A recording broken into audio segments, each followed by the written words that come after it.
Yo, yo. Welcome to another episode of the Casual Experts Podcast. To my left, you're right. We got my boy Mike Theory.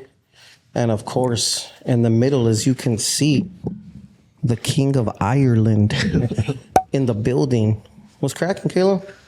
I must just finished training now, doing a podcast. You just got thrown into a podcast. Like that? It's cool. Brought your own chairs and everything into the gym. I got to give a shout to my sponsor before we begin. And I know you have a fight on the 15th, so I don't think you should use this because it might be considered a performance-enhancing drug. Are you familiar with honey packs, my friend? Yeah, I heard about them, right, yeah. They're for me, are they? That is for you, my friend. That's the celebrate the win. That's the celebrate the win. Yeah, Tabitha, I'll be impressed. I apologize, Tabitha, in advance. But sick. Take a few of them. You're welcome, Buckaroo. The commission. The commission. They're a little. Oh, that's hilarious. March 16th coming soon. Sashes. How many can you take at once? Only take one. one and done. That's it.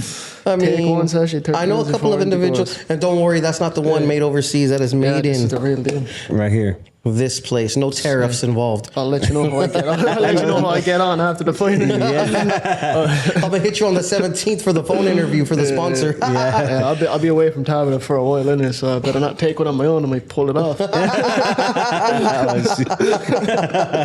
right. We're just gonna start from the beginning, Caleb. Where did you grow up, and what was it like growing up there, my brother? I'll put the honey packs down before I start talking about where I grew up. Getting all emotional, dude. Oh man. Yeah, no, I grew up in a small town in Ireland, Cove in County Cork, right down the south of Ireland. A town with like 6,000-7,000 people, a very small town. Yeah, I lived with my grandmother for most of my life, before I came here, and that was cool. I just trained and went to school a bit and fought. It was cool. Did you get in any trouble growing up? Because I know that it's Ireland's I'm from America. I'm from East Los Angeles. I know that in Ireland, you guys are the fighting Irish. Yeah. So, I mean, how was it for you growing up, my brother? Because you don't look like a square. Yeah, growing up was cool. I like kids fight each other all the time. It's like people think like, oh, Ireland doesn't really fight, but it's just a normal thing back then, and stuff isn't really a big deal, We see fights all the time, The best thing about it is compared to here, there's no guns or anything, A lot of people just handle their shit with fights, And it's like you go out on a Saturday night or you go to school, there's always fights, And we grew up around fighting, So I was never scared to fight, It was a normal thing for me. And the best thing was I was trained too, I was boxing since I was 6 years old, so I always had that advantage, on everybody, I even in school, I actually got kicked out of school, for fighting, So, but I never had any interest in school, I was there. You can ask anybody, I used to go to school with an empty bag. I had no books. I had them, but they just weren't with me, I used to go to school with an empty bag. I had no interest really in learning, I always knew that I just wanted to fight, and that was it. And got kicked out of school for fighting, and then started working on fishing boats, and then I came here, and now I'm sitting here talking to you. Tell me a crazy ass story from working on the fishing boat.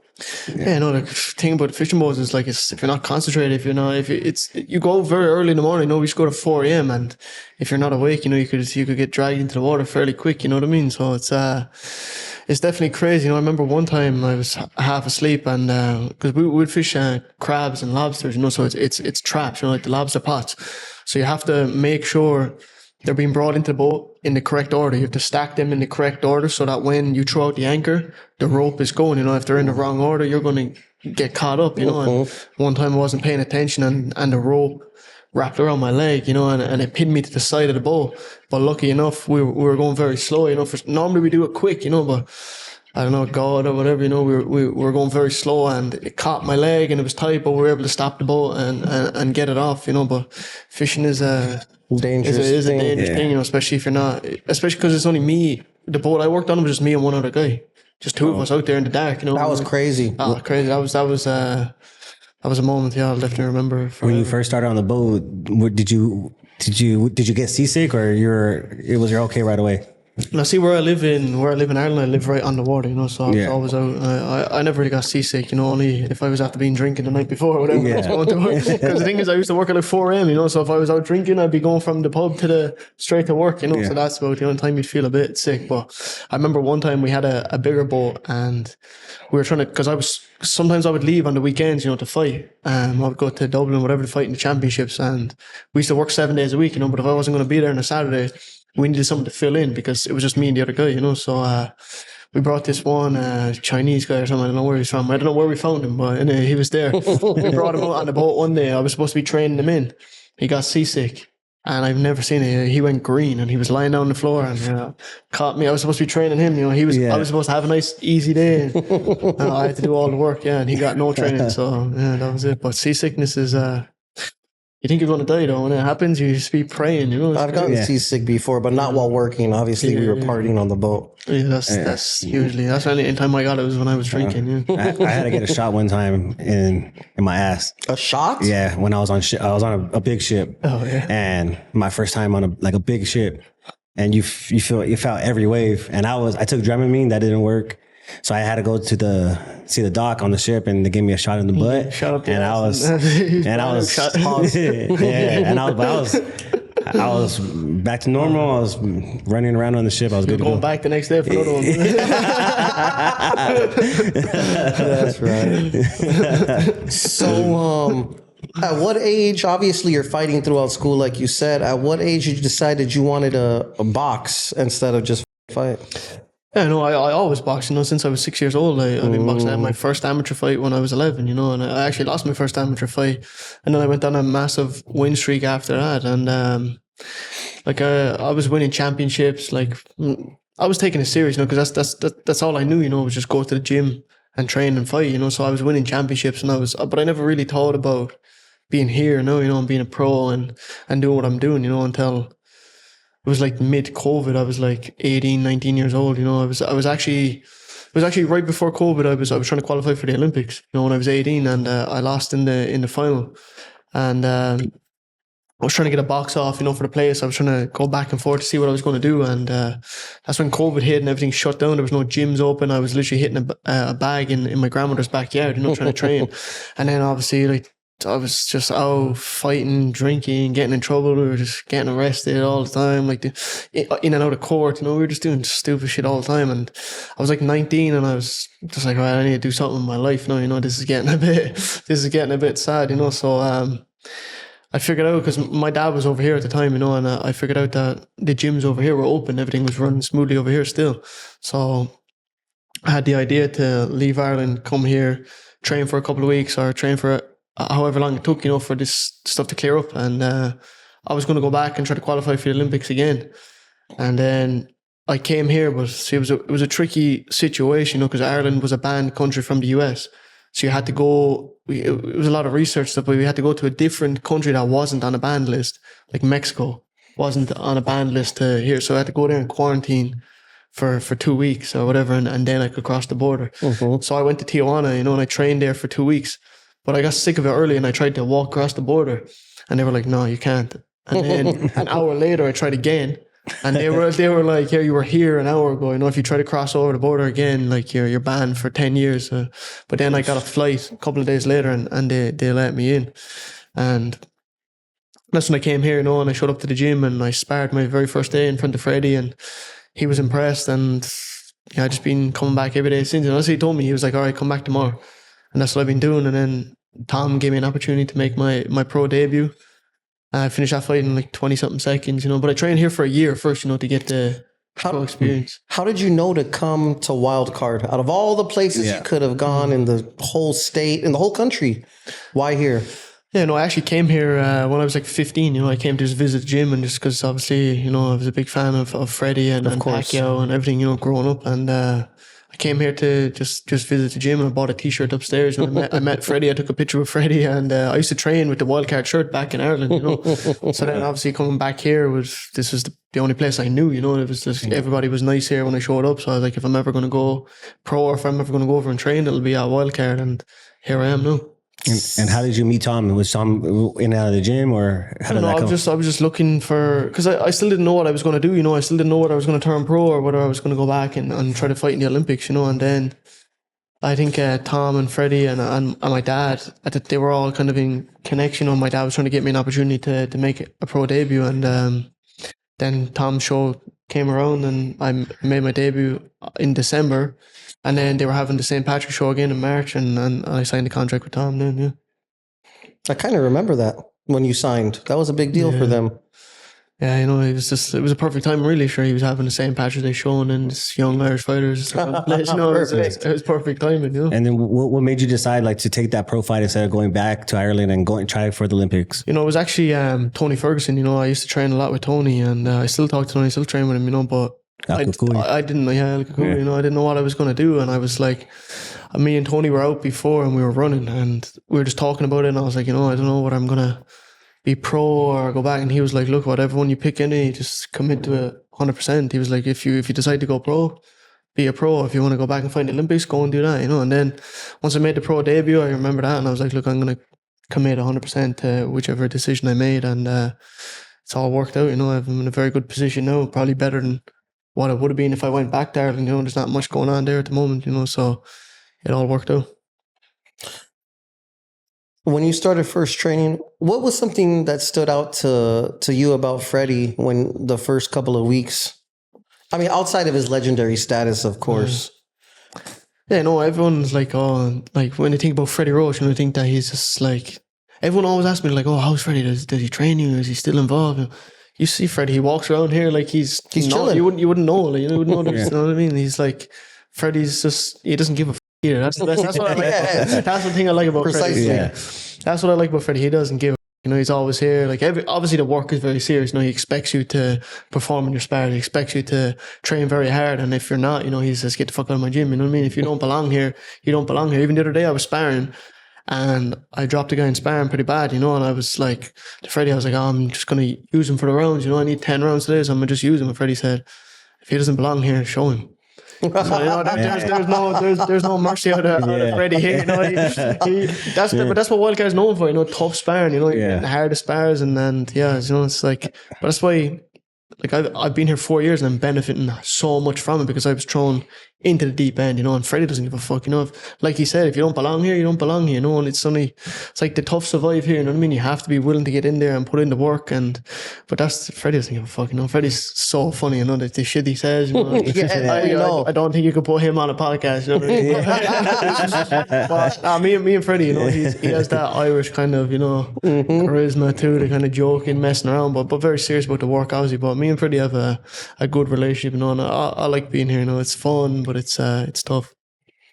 Do you get any comparisons to Conor McGregor or any of that world? Obviously growing up, it's like I grew up watching UFC, I grew up watching McGregor, you know what I mean? It's like he's the whole reason that most of the population in Ireland watches fights, you know what I mean? It's like, and the crazy thing about McGregor is, the first time I met McGregor, he knew who I was, it was crazy. It was like, I could never even imagine. I remember being like 11, 12 years old when he was fighting Jose Aldo, you know what I mean? I remember trying to stay up, in my grandmother's sitting room, trying to keep my eyes open, for the fight. And it's like 4 or 5 a.m. and next thing the fight's like 10 seconds, It's like, I remember being like that, being a kid, being like, oh, Conor McGregor, going into the barber, you're trying to get the same haircut. Going in with pictures of McGregor, being like, can you do this? But it's crazy, Conor McGregor is like the reason that I watched the UFC, it's like the reason that I got so into fighting. All me and my friends, everybody, over the years, everybody loves McGregor, And then it's like full circle, because now Dana, you fight on UFC Fight Pass, right? 360 promotions on, so it's kind of like a full circle. How did that come? How did that meeting come about? You, Dana White, finding you and kind of like backing you. Yeah, it's another crazy thing, Dana, from watching the UFC, Dana's someone that I could never even imagined even meeting, never mind, being in his office talking to him or being at his house, or talking to his sons, or having a relationship that I have with Dana. I couldn't ever have imagined this. If you told me this 4 or 5 years ago, I'd have been like, no. You know what I mean? So, but when I signed with Tom, he was just working with Dana on putting boxing on UFC Fight Pass, you know, getting 360 on there. So then obviously Tom put the connection between Dana and McGregor, the Irish, you know, and brought me to Vegas. It was my 21st birthday. Actually, I went to Vegas to meet Dana. And yeah, I showed him some amateur fights, told him basically a bit about myself, you know, and yeah, he wanted to help me out a bit, you know, at the start. And then obviously he's seen me fight more and more, and him and Freddie have a good relationship. So Freddie told him a bit about me, you know, and that I work hard and that he thinks I'm a good fighter and whatever. And Dana said, you know, if Freddie's at this stage of his career where he's not just helping people for no reason, you know what I mean? He has to see something in you if he's going to be here working with you full time, you know. And Dana obviously believes in Freddie, you know, and they have a good relationship. So it all kind of worked out, you know what I mean? I had Freddie Roach, I had Tom, you know, they were all working together, and Dana understands that they're not working with me for no reason. Yeah. And then once he's seen what I could do in the ring too, you know, he wanted to help out, and I suppose now he's after launching the TKO thing, you know, so who knows what's going to happen. Because I remember the first time for me hearing about you was when Dana White had you punch the machine, and then everybody trying to like beat your score. So and then after that, then he had tweeted about you, and then because I watch UFC a lot too, so that's my introduction to you. And then I went and started watching fights on YouTube and stuff like that. So that's my introduction. So that it's. Now with you just mentioned the TKO signing, so that's just who knows where that's going to lead to, and what are your thoughts on that? Like, where do you see that going? Or you know, I have no idea, but whatever they're going to do, it's going to work. You know, Dana White is the best promoter in the world. You know what I mean? You see what he's done with the UFC. You see what, you know, power slap, anything he does, you know, works out very well. You know, and who knows what he's going to do? You know, but I would love to be part of it. You know, I would love to fight in a league like that. You know, and. Like you said, no, bringing the UFC like mentality in the UFC like idea to boxing, I think it'll benefit the sport a lot. You know, anybody that's signed to that league or who fights in that league, it'll be the best fighting the best. And you take a loss, who cares? You know, you just get right back in there and fight again. You know, you see some of the UFC champions have 7-8 losses. You know, I think that's the way boxing should go too. You know, it's like. Especially if you have a league like that where it's all high level fighters, you know, you don't have no journeymen, you don't have no like fellas that are going in there to get a bit of a payday and lie down on the ground. You know what I mean? If you're legit fighters fighting each other, and someone's going to lose. Someone's going to lose, you know, and it could be you just have a bad night, or there's a million factors that go into a fight. You know, you could just the pressure too much or whatever. You could just have bad performance. You could have shitty camp. Your hand could be sore, you know, anything, you know. And I think if it's at that level and you lose a close fight, a loss shouldn't matter, you know. You should be able to get right back in there, you know what I mean? Maybe have one fight that's not as hard and then get back up there, challenge again, you know what I mean? And then you can keep rotating champions. You see the UFC, it's like this guy's champion, then this other guy's champion, then this guy's champion again. You know what I mean? That's how it should be, you know, just because you're going to get paid for it anyway, you know what I mean? You're going to be making money, you're going to be fighting, and the best going to be fighting the best, and it's going to be entertaining for everybody, you know. So I think it's a good approach for boxing, you know, to get rid of that 50-0 kind of Floyd Mayweather mentality shit. You know, that's unrealistic, you know, for a lot of people. And if that does happen, then it's going to mean a lot more. If you get like a Habib or he's 29-0 or stuff like that, then it means a little bit more because you're actually fighting like the top competition. Definitely, yeah. If you stay undefeated in a league like that, you know, you're thinking, right, he fought legit competition. I mean, he didn't fight some fella with 45 losses. He didn't fight a bunch of fucking taxi drivers to be undefeated. No, it'll mean a lot more, and the fights will mean a lot more. You know, you'll train a lot harder because you know, like, all right, the fella I'm fighting is the real deal. You know what I mean? Yes. Like if you're fighting like 12-0 against 14-0 or something, someone takes a loss, who gives a I mean, especially when you're young. Like I'm 24, I don't care if I lose. You know what I mean? I'm like, I can get right back in the gym and train and fight again. You know, I think you take a loss, it's like, all right, respect, you got me. Now, well, I'm going to go to the gym, I'm going to work, and I'm going to come back and get. Especially if you just lose a close fight, you know, like a decision. As long as you don't get knocked clean out, you know, or you're not getting dominated, like you shouldn't be there. You know what I mean? But I think it'll separate a lot of people too. You know, if you're in there getting dominated and you can't be there, just like here. You don't belong there, you're out. You know what I mean? And then at least you'll have the best competition fighting the best, and we'll really see who the best fighter is in the world, you know. And even if you are a young fighter and there's an older fighter, that's the bet, you're going to catch him eventually, you know what I mean? Like he might beat you, and then by the time he's champion, he's done his thing, you're on the way up. And it doesn't matter if you've a loss because you're just getting experience, you know what I mean? Thanks. So I think it's a good idea, and I think it'll work out, and I think especially with Dana White, you know, he knows what he's doing. Yeah, I agree. What does it feel like boxing for 360?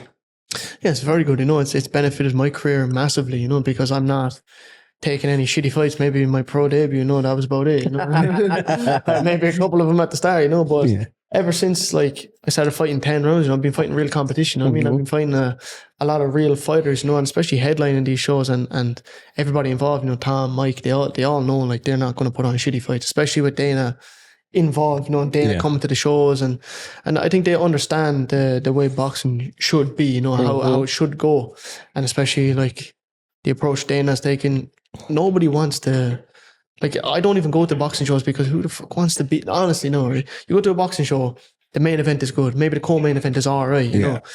But the 6-7 fights before that, you're watching prospects beat up fucking old men, or you're watching prospects like fight someone that doesn't even look like they should be there. You know what I mean? Some poor fella that's after leaving his family to barely has boots. You know what I mean? It's getting, you know what I mean? You're just like, I don't want to see this. Like, the crowd is like waiting just for the main event, and the arena is empty at the start, and the approach that 360 is taking is very good. You coming off my show in Ireland, the very first fight of the night was a pro debut, but it was still a good fight. The opponents are coming in, they look ready, you know what I mean? At least they look the part, you know what I mean? They're not coming in there, you're not thinking like, oh, this fella's getting knocked out in 2 seconds. They look the part. And then some of the fights are 50-50, most of them are 50-50. You don't know who's going to win. Like, there was one fight on the card that you didn't even know who's going to win it. And these boys now are taking a rematch in New York, you know what I mean? At this stage of their careers where they're not even couple of fights in, and they're already taking tough rematches, but it's paying off. They're getting rewarded for it. They had a close fight in Dublin.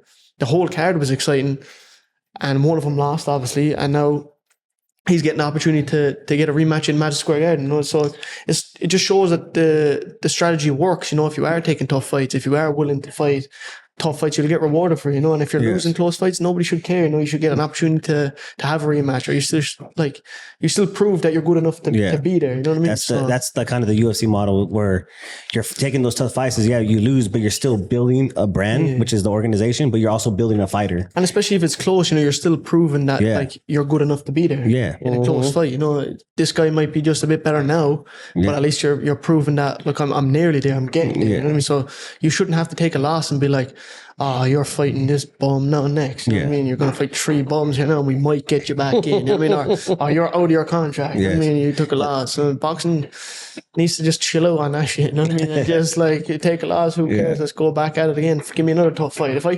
go, the thing about me, right? If I took 10 losses in a row, but I was fighting tough fights and I was putting on shows for people, they'll still want to see me fight because they know Callum's going to lose here, but he's going to fucking show up and fight. You know what I mean? Like, I'd rather people say that about me than say, oh, he's 25-0, but he's fought nobody and his fights are boring. I'd rather say, right, he's after losing his last 10 fights, but fuck, he could win. You know what I mean? He's going to give it a go, innit? You know what I mean? And they're going to be entertained. You know what I mean? And that's how I want to go down. I want to go down as man that always took chances, that showed up to fight, and whether I win, lose, or draw, I'm going to try my hardest, and you're going to be entertained. That's one thing I'm going to give 360 a lot of credit for. I enjoy showing up to the show early because everyone's fighting their heart out. Chucky, right? Yeah. Mm-hmm. I didn't expect to see Chucky lose. He lost. Respectfully, of course. Yes. But there's upsets happening. Yeah. Gloria Munguia, she's going there trying to rip people's heads off. The fight with Brooke, that was amazing. You were there? Yeah, you were definitely there because Teofimo was somewhere next to you. I was there. Yeah. The 360 shows. But it's not just great. the fights either. It's like the production, like the stage, the setup, how everything is, and it's run pretty smooth. I've been to other boxing organizations, like other fights. I go to so when you have like in between the fights, sometimes if it ends too early, if like they don't have like a backup plan, so they're like trying to like fit the time schedule. So you fill it in with just like talking and other stuff, and then.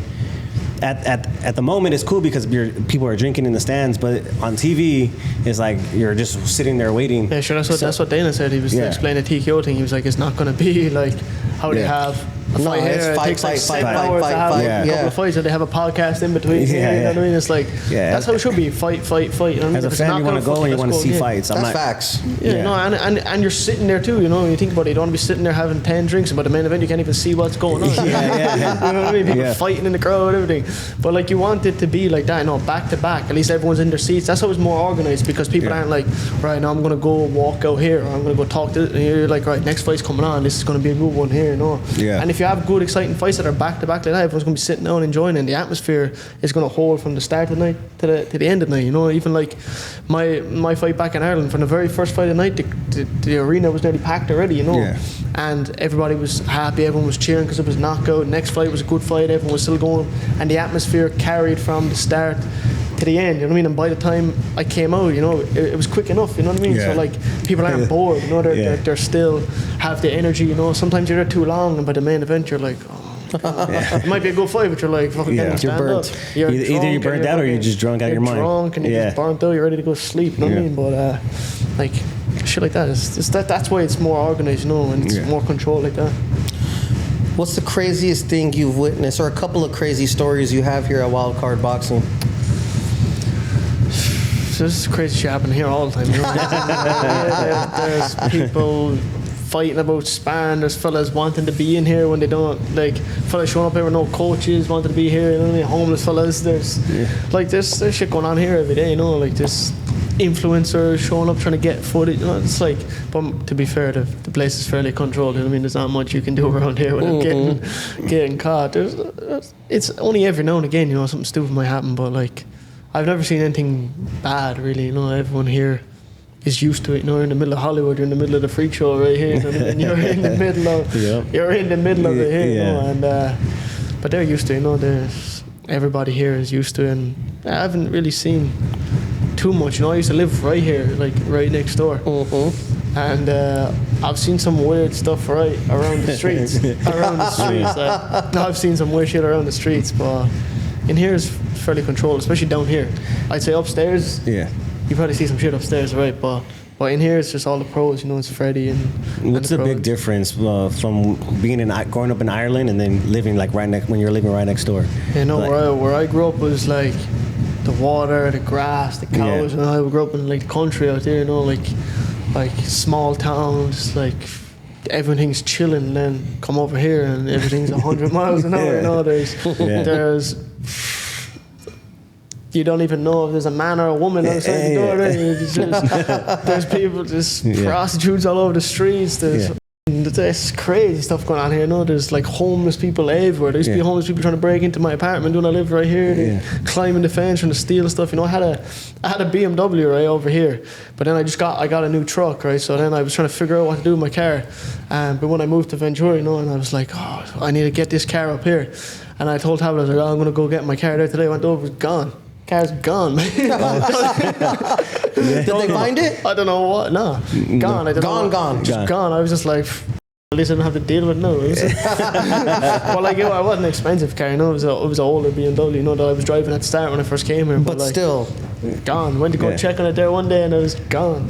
That's crazy. There's crazy stuff going on here all the time, you know. And did it take a long time to adjust, like, to being here? Yeah, you know, I feel like I'm only getting settled in properly now, you know, after 4 years. You know what I mean? I just, me and Tabitha just moved into a nice house, and you know, I'm here now. It's me. Like, at the start, I was here by myself. You know what I mean? I was just like 21 years old, you know, just like 20, 21, just living around here, just hanging out, not really knowing what to do. You know, I was just didn't really even know what I was doing. I was just here going back and forth to the gym. But then I met Tabitha, you know, and you know, obviously she's fighting in the UFC, you know, so she's very dedicated to her goals, you know. So I feel like I'm just after getting settled in properly, you know. Like, since I met her, you know, we moved in together. Now we just moved into a nice house, and we have our 2 dogs. You know, it's like now I'm here chilling. You know what I mean? Now it's not like I'm trying to fight and go back to Ireland. You know? That's chilling. That's what it was at the start. I was like you feel home. You feel at home now. Yeah, I'm not. Or you're making a home at definitely. least. I have a life here now. You know what I mean? Like, stuff going on. At the start, I was like, right, I'm gonna fight. I'm gonna get this money, and I'm gonna go back to Ireland straight away. Go back to my friends. Go back to my family. Go whatever. Whereas now I'm like, I have a life here now. You know, I have the dogs. I have Tabitha. I have a nice house, and I have grass to cut. You know what I mean? I have shit to be doing. I have jobs to do there. When I go home. You know what I mean? It's like now I have a life here. It's a lot easier. You know what I mean? I'm settled in, but it took like 4 years, you know what I mean, at the start. Especially because people seen me with Dana, and they seen me coming out here, like, people see you on Instagram, they think you're a millionaire. You know? I was here, I was fighting on Tom's show. They don't know the grind. No, I was fighting on Tom's shows, and my purse would be gone because it was all rent money, you know what I mean? It's like, my rent would build up, boom, boom, boom, and then I'd fight, and boom, pay the rent, back in the gym, fight again. That's why I was fighting so much. No, that's exactly I was what fighting it to pay is. my rent. You know what I mean? Yeah. It's like people see you online with Dana and think, "Oh, that fella's made it." You know what I mean? This fella's doing You have it. sponsors by now. Oh, boy, no, yeah. Yeah. 4 years later, you know, it's like now I'm starting to be able to live in not a studio. No, I'm living in a nice In a house, house. You know what I mean? yeah. I live in a nice house. To be fair, you know, I got lucky because you know Tabitha, she fights too. You know, we both have an income. You know what I mean? So.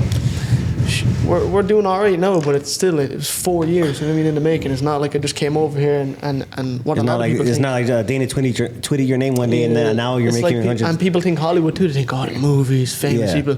You come to Hollywood, all you're going to see is homeless people. People doing smoking crack. Or Yeah, something. you don't know, you don't know. That door's probably fellas sitting there smoking crack. You know what I mean? For sure. We went to get breakfast on the corner, and walking back, we saw someone looking at the ground for drugs. Like, It's crazy. this is the place that'll make you or break you. You know what I mean? And Yes. if you're not here to do something, then you're gonna end up like that. You know what I mean? Yeah. If you come here with no plans, or you know what I mean, if you're not here working hard, it's a very tough place to make. You know, and like I said, it took me 4 years. I'm only feeling like I'm settled in now. You know what I mean? Just starting to like get my feet on the ground and be like, right, this is where I am. You know, I haven't been home since my fight in Ireland. You know, it's been 6 months, and I might go home after the next one. You know, it's like that. You know, but the best thing about fighting in New York too is a lot of my friends and family come to New York. You know, they get That's to see them awesome. there. But yeah, the best thing is about 4 years it took me to settle in. Yeah. So you mentioned that you're building a home with your girl. Yeah. How did you? A lot of people probably want to know about your relationship and shit like that. How did you meet her? Not telling you. No, we met one time at the UFC fights in Vegas, and we just took a picture together. It was actually Mike. Was like, "Oh, just go take a picture of Tabitha." I was like, "All right, whatever." Man. We just got the picture. Then I seen her fight. So Styles hooked you up. Well, it's kind of a weird thing. I'm gonna get into it now. You know, it's kind of I don't know how it came together. Right? It's kind of strange. I feel it, but it was set up definitely. But I seen her fight, you know, on the John Jones undercard. I was there. Crazy. Then she came to see me fight at Commerce. But this is where it gets a bit weird now, right? So I'm in the back, and Those are two entirely different worlds. Yeah. John Jones fight and you and me and all of us at Commerce are two different I worlds. bring her over to the hood, but I said, Yeah. we're fighting over Commerce. But so I was in the back just warming up, just chilling. They're like, "Oh," the UFC come up to me and like, "Oh, Tabitha Ricci wants to come in there and say good luck before you fight," or whatever. And I was like, "Yeah, fine."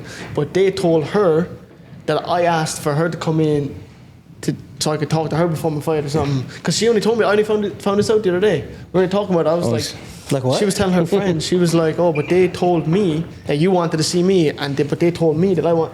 It was like, they told us both the opposite things, and then I don't know whatever happened. Then we just talked a little bit. It's like she said good luck, and then that was it. They just filmed it for the UFC, and then. Obviously, I came out the ring. Then I took the top off. She's sitting ringside. I mean, I seen her. I looked out in between the fight. I looked out. I seen her drooling on the side. But obviously, I won the fight. But I never thought anything of it. I just thought like, oh, she's here to see the fights or whatever. But obviously, no. You know what I mean? Obviously not. But no, we went out after the fights and we were just chilling and talking, and that was it then. That's awesome. And now here you guys are. I'm actually going to remove where you saying that you live because we don't need people trying to spy on you guys. I'll But be honest. I have guns, man. Don't worry. yeah, that's right. There you go. Yeah. I got the shooter in the boot, man. Don't worry. That's right. What were you going to tell him before I hit him with the left field question? I completely forgot. You like that? Yeah. It's because even we were talking about it outside. They were like, "Oh, they want to know about his girl." Like, Yeah. Now you. You know what I'm saying? It's real love, baby. It's real love. That's awesome. So, looking forward, any predictions for? Or you know what? That's what I was gonna get into. How's your training gone for this fight? Smooth, normal, rough? My camps are always a bit rough, I don't know what Right, you're a wild card. The luck of the Irish. I mean, it always comes in for the camps. My camps are always up and down. But at the end of the day, I feel like I've trained as much as I can. Well, there's not much more you can do when you're this close to the fight. So I always just think. Last day of training, correct? No, I'll train a bit more. Really? Yeah, I'll train a bit more. Yeah, but thing about it is like, whether you got the training needed or you felt like you didn't do enough when you're this close to the fight, it doesn't fucking matter, does it? You're Just gonna is fight. what it is. You're gonna fight either way, you know. And but this camp, I feel like it's gone fairly smooth, you know, compared to other camps. You know, there's been a few camps where I've been in worse positions. Like I nearly cut my finger off here from my first fight in New York against Villarreal. Mm-hmm. I nearly cut my finger off like a couple of weeks before that fight. I remember we went to do so I was actually with Tabitha, right? My first time I was like, I'm going to cook a bit of Irish food for her. And I got this new knife from Mike, this big knife that you're not supposed to be cutting potatoes with. But here I am in the kitchen showing off. The knife was so sharp. I was holding the potato like this, right? Trying to just peel the potato. Shit. And I went like, boom, straight into my finger. Cut it. I still have no feel in my finger. It cut completely through everything. Damn. And it was like not even a week. It was a couple of days before I was going to New York to do my face-off with Villarreal. And I went to the hospital and they glued it. Yeah. They put glue in it. And by the time I got over to New York, everything was completely open. So I had to like tape it up and like not say nothing. So the glue didn't set right? Got back from New York, had to go get it all stitched up and everything. Yeah. And I couldn't punch them for a long time for that camp. But you know, there's shit like that happens all the time. But at the end of the day, you have to get in there and fight and do the job. You know, and thank God. That's a wild statement. He said shit like that happens all the time. You just cut your finger. No, but shit, just probably worse shit happening to people in the world, you know. But like at the end of the day, you know, you have to get in there and do your job. You know what I mean? And that fight went 10 rounds, and lucky enough, I won. You know what I mean? Well, not lucky enough, I won the fight. You know what I mean? But still, it all came together. And but this camp has been good. No, I feel like I've prepared good. And so no cutting. No cuts. You didn't cut. No, You didn't cut your toe this time or anything. I'm all here. I'm all here this time. I'm all here. Would you say fighting in like Madison Square Garden is your third time fighting there, or Yeah, this is my third time. The legendary theater. And this is like is that your favorite place to fight so far, or would you say the fight you had back in Ireland was more memorable? Yeah, my fight in Ireland obviously was a big fight for me, you know, going back to, because this is what I always wanted to do, you know, since I turned pro. I was been thinking about going home and putting on a fight for the Irish people, you know, so that was obviously a very special thing for me, you know, to be able to do. But